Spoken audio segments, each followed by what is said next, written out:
Pour les observateurs avisés, Michelle Obama, la première dame US, a fait une sorte de bras d'honneur diplomatique à la monarchie d'Arabie Saoudite.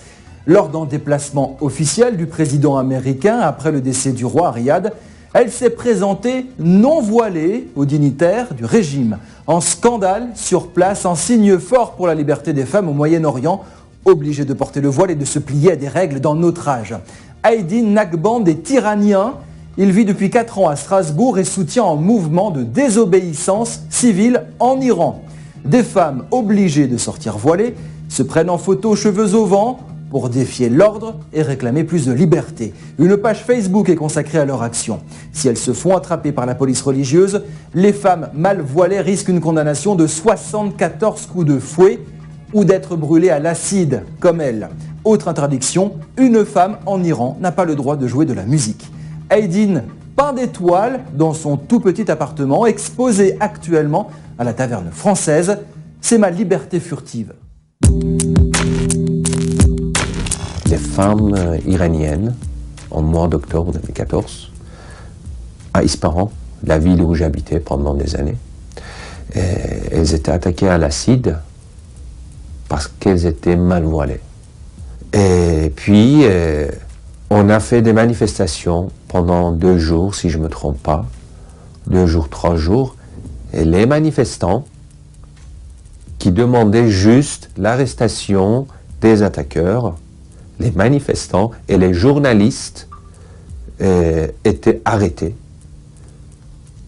Mais ce qui a fait l'attaque à l'acide, il est toujours libre. Il est toujours libre. Mais ce n'était pas juste une personne. On dit toujours que ce sont des Basiji, une sorte de milice islamique de l'Iran, de l'État en fait.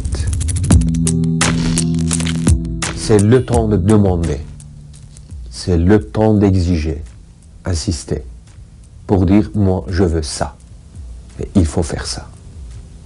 Parce que ça fait des années, on se tait, on dit rien. Et ce qui est marrant, là maintenant, il y a des hommes iraniens qui protègent leurs femmes. Il y a des hommes qui font selfie à côté de leurs femmes, sans voile. Elles veulent sortir de la maison,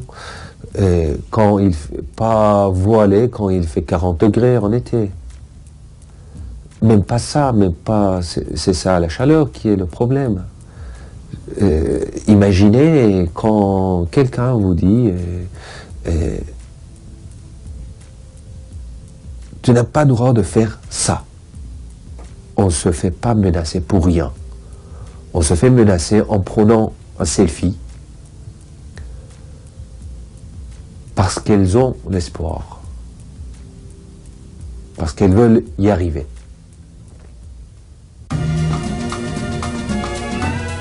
Cicero Métro sur Twitter pour commenter l'actualité. Salut!